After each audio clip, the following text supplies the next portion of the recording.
Get ready to take a look behind the scenes and enter the impossible for the Between Two Minds podcast with our hosts, Judge Mentalist and Bernardo Rodriguez. Can they really tell you what you're thinking?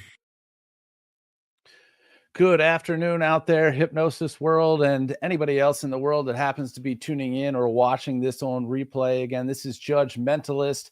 I am here solo, which means this is another Michigan International Hypnosis Conference preview interview. This one here, a little bit special for me, a little near and dear to my heart. A colleague of mine who I met a number of years ago, not too long after I got into this crazy world of hypnosis, and somebody who really, in my opinion, helped me elevate the game by inviting me to a boot camp that he does, which I don't know that we're going to talk about that much here, but I'll probably try to bring it up because if you are newer to performing hypnosis, it is a great thing to do, a fantastic opportunity and a great way to get a lot of shows in a short period of time. But we are here today to talk to Alan Sands about his talk, which is not too far disconnected from that boot camp experience, upcoming at the Michigan International Hypnosis Conference in just a few weeks. Good afternoon, Alan. Welcome. Howdy. Hi. Where are you in the world right now? Actually, I just got home last night at midnight maybe. I just returned from Nevada, northern Nevada, where I performed at a county fair, and it was my last fair of the season. So I get to spend the next 7 or 8 days at home. And then actually, in 2 weeks, we go to the Michigan conference. Is it 2 weeks? 2.5 weeks? About 2.5 weeks, yeah. Yeah, it's sneaking up on us. Sure is. And but I've got a company picnic in between, and I'm playing agent, booking other acts and talking to them and trying to get my commissions out of them. And anyway, cleaning up the mess that that you leave behind when you travel so much. Absolutely, absolutely. Well, the haphazard way of me getting into this and asking you where you were and where you've been leads us really, really perfectly into your talk, because you've been doing this for quite some time. And it's a great question, because there are a lot of people like myself who get into this, who fall in love with this and are like, I want to throw everything away and start doing this full time.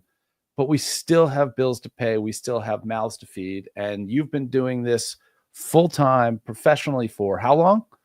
Well, hypno, 28 years. Entertaining, I've never done anything but. So, Right. I'm 65, and I've literally been a professional entertainer. Sent myself through college as a street performer in San Francisco and never looked back.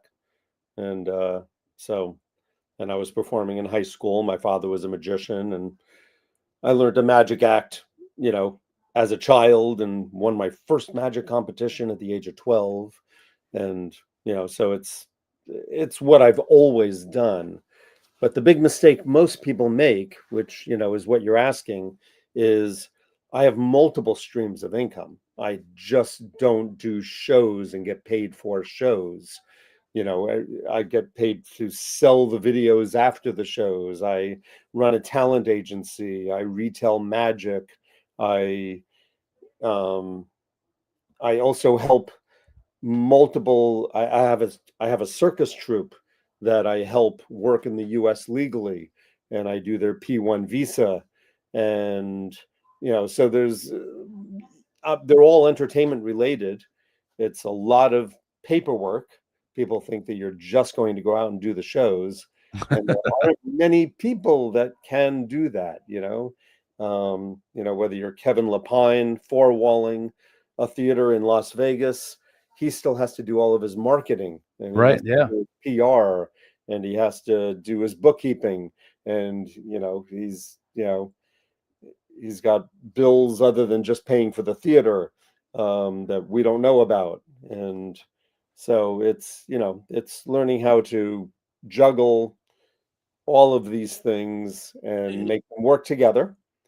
And anyway, it is absolutely a lot, because the glamorous part of it, going out, doing the show, I actually, this, many people who watch this probably already know this about me. I do a lot of fundraiser shows, and I am putting together a run of shows in November. And right now, as of literally about an hour ago, that number is 6 shows, mostly for high schools, in about a 2.5-week period. And they're my 2-act show with my Mentalist stage partner. So we're talking about 12 hours on stage. I have probably put over 100 hours collectively into just lining up and solidifying and booking the shows. And we haven't even started selling sponsorship. Well, we have, but in that total, not selling sponsorships, not promoting the show to sell tickets, not training these people at the organizations to do it, all of which are, as you say, huge parts of making these things go. All of this for 6 hours of my time on stage. Yeah, and it's always more than 6 hours because you got to get there, you got to set up, Right. tear down, and get home. So, we also like to joke that the show is free and they're paying us to get there and for our how many years of experience. This is what they're really paying for. It's the old man hitting the starter with the hammer and charging $1,000, and the guy, it's an old joke. Anyway, Yeah, well, but it's true, and it's true in many, many trades, not just what we do. There something goes wrong with some piece of equipment in your house, doesn't matter what it is, you're going to pay somebody what you feel like for the amount of time that they're in your house, way too much money to come and fix the thing that most people are completely clueless about. You're not paying them for their time to be there. You're paying them to come in there and do that job, do it right, do it to your satisfaction. And in most cases, that haste, that quickness is what you're paying for. It's not a detriment.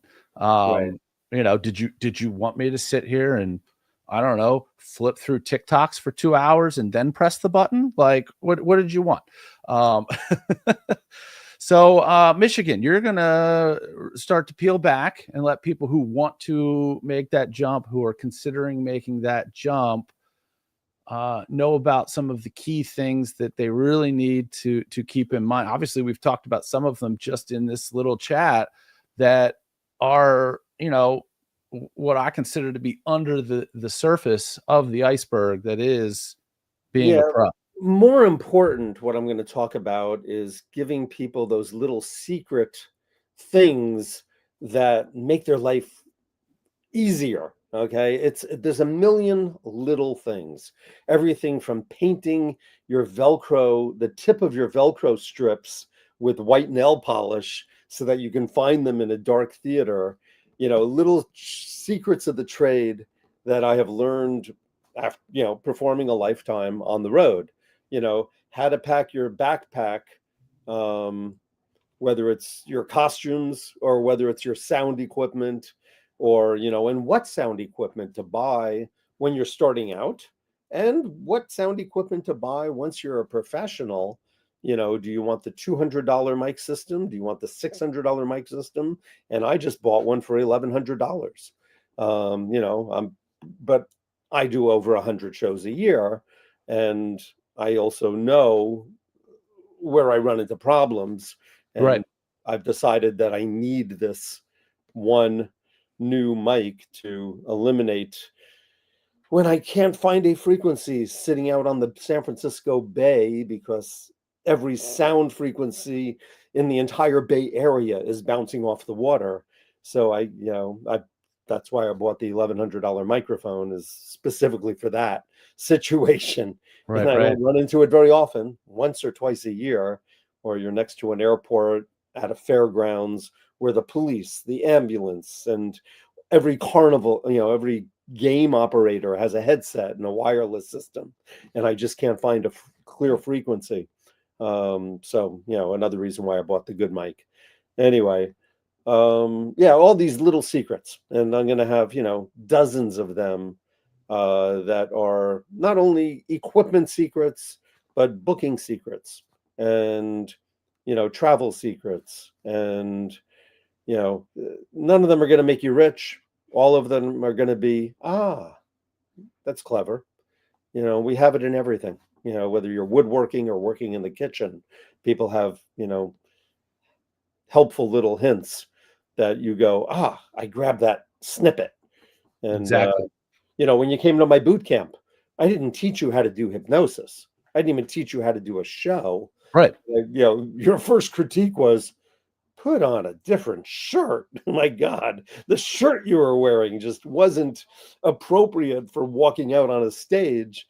And I won't tell anyone that your belly button was showing, but it's little things that that you Yeah. go, oh, okay, that makes a huge difference. And I even had to learn it. It was like I didn't realize that at my boot camps, not being on stage, I still had to be in costume because I was playing MC and I was Yes. playing host to the space. And even if it was 100 degrees outside, I still needed to be in a costume that made me look professional and presenting. And I learned that the hard way because I went back and looked at videos of Lisa and I gathering crowds for the boot camp students and realized, oh my God, we look terrible. We look awful. And so, I looked at Lisa and said, hey, from now on, we wear costume all the time on the fairgrounds, look professional.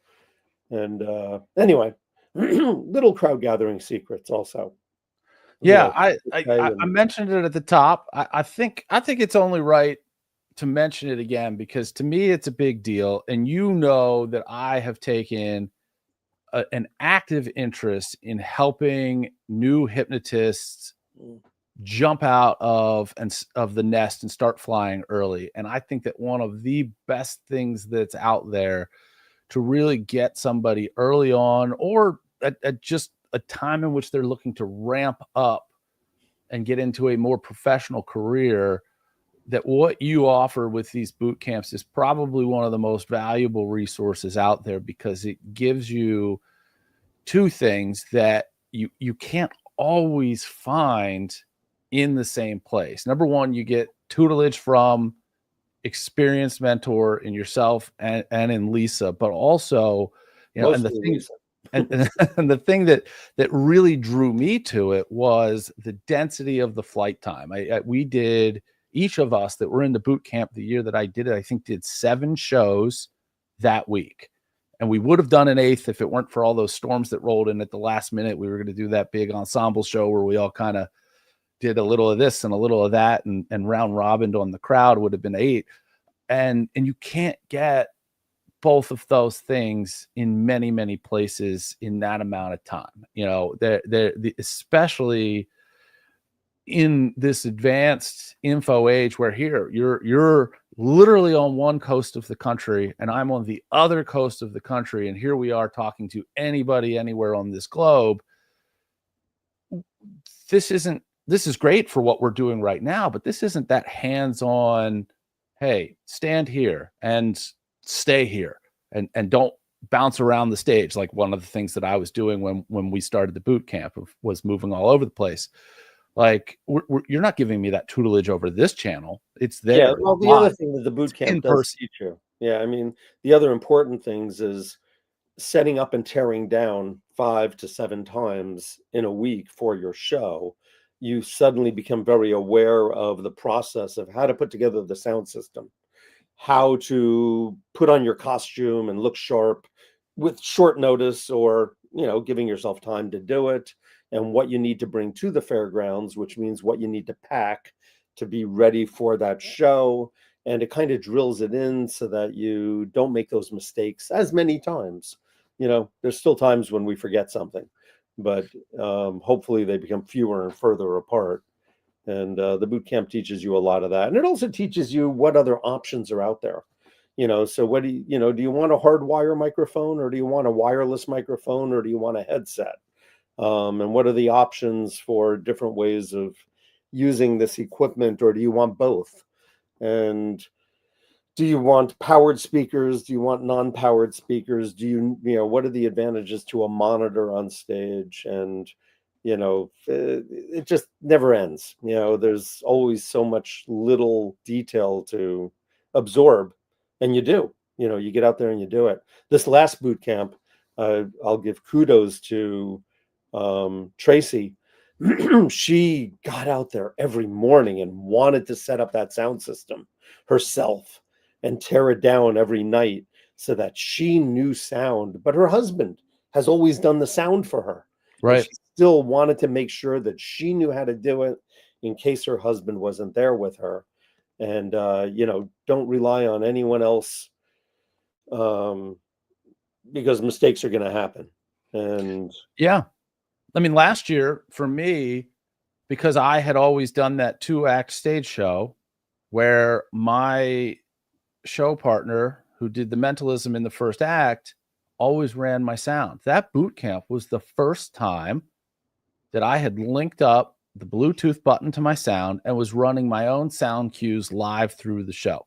And Yeah. it's exactly that. It's getting out of your comfort zone. And because I had it easy, I had a guy that was just there. He knew the show. So I didn't have to worry about, okay, here's the cues that we're going to do tonight. I could send him a set list, and I have everything labeled within the sound program that I could pull somebody out of the audience and be like, here's what you're going to do. And 90% of the time they'd be able to do those sound cues. But being able to do that stuff yourself and on the fly, I came back from the boot camp. The next show that he and I had, he's like, where are the sound cues? I'm like, no, I got this. Like, I don't even use them anymore. Like, right. And those things matter because since that boot camp have done, what I was doing at the time was probably 90% shows in that duo format. And now it's really stretched to more like 50 or 60% of my shows are solo shows. So he's not carting around just to show up for me to do a solo show. A lot of times those solo shows are because he's booked somewhere else and I'm booking this opportunity or vice versa. And we're not at the same place at the same time. So you need to be able to, and the boot camp is super valuable for that, learn how to literally roll out and run that show yourself. And obviously understanding the equipment, which is great. And if you're going to sign up for the boot camp, you don't need to bring the equipment.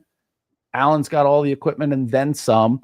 The ability for you to know, and some of this, like you said, you're going to talk about in Michigan, what to have for what needs, because I guarantee you, and I can almost guarantee you that Alan will not disagree with me, that no matter what venue you show up to, no matter what they've told you they have ready and waiting and hot for you to plug in and go, it's not gonna happen most of the time.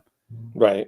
Well, also, you learn how to get in there, and, there is no sound man when you arrive at the high school, and you have to go plug in your microphones, make that mixer work so that you have sound on stage, and, trying to figure out the lights or whatever else. And it all comes together.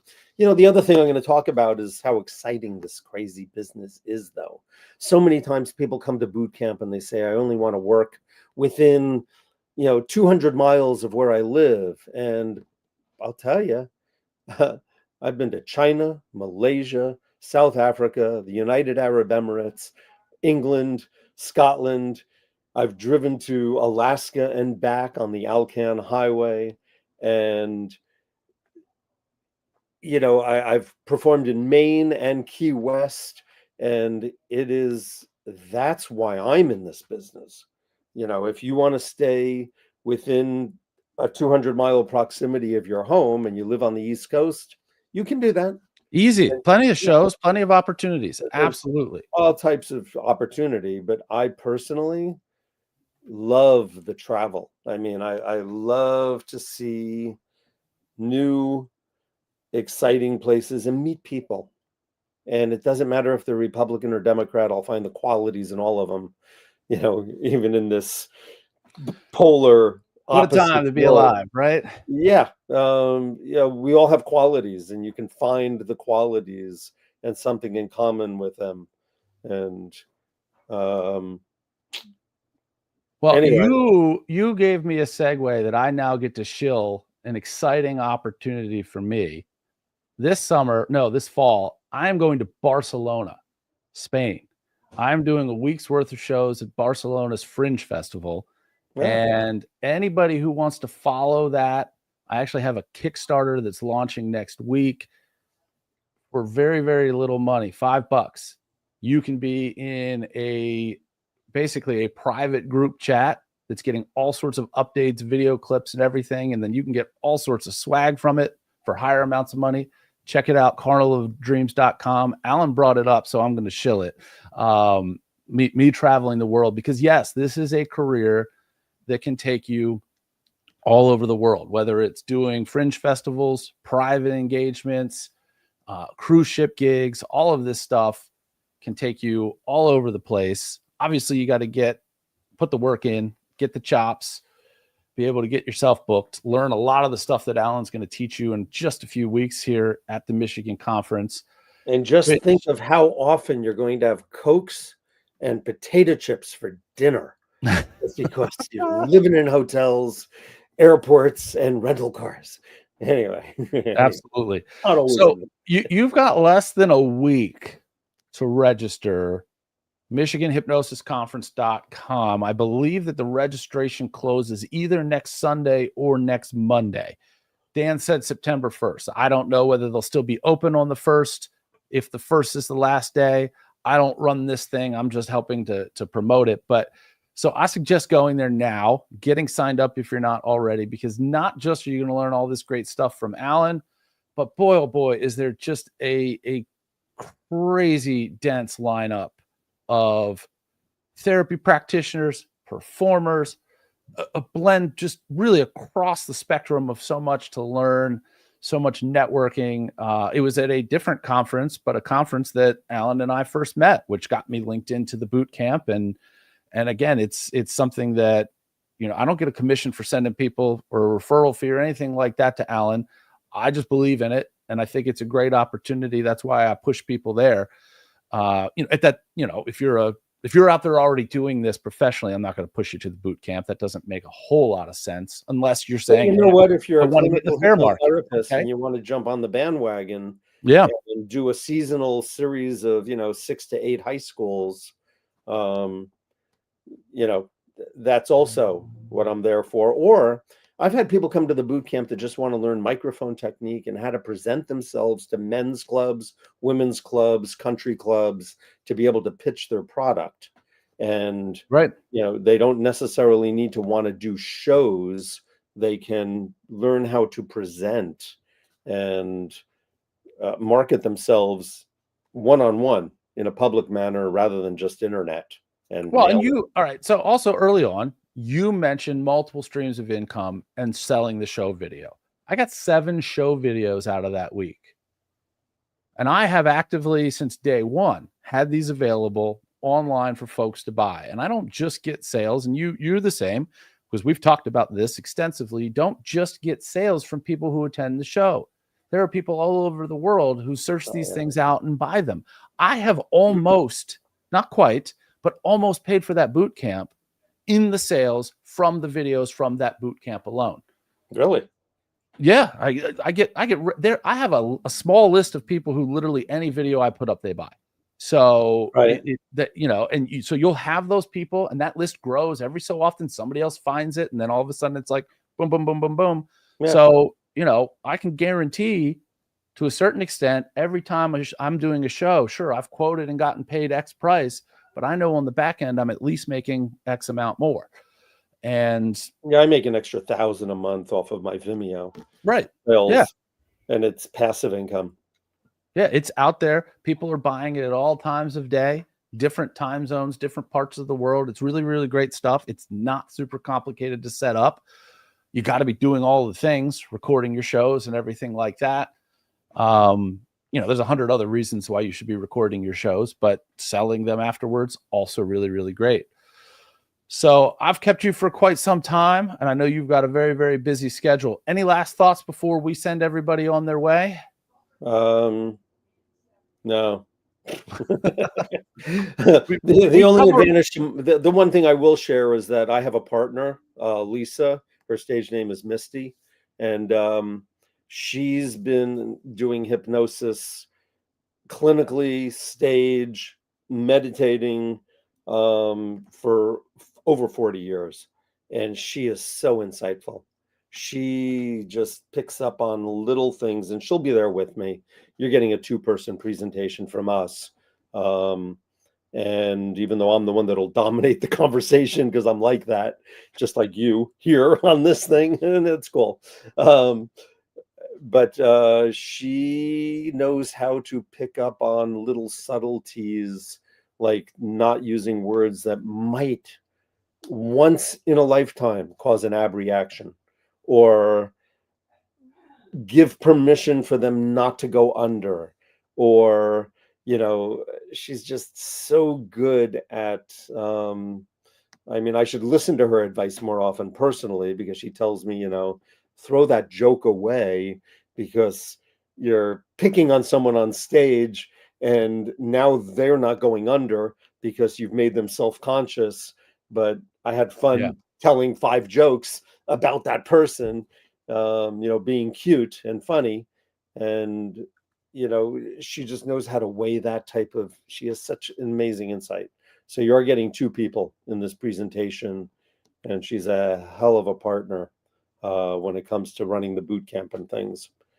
I can't believe I did it without her for so many years. And for the last 8 years, she's been so integral. Oops, got to bring it up into the screen. So integral. Anyway. Fantastic. All right, MichiganHypnosisConference.com. Get registered this weekend, if not sooner. Hopefully you already are.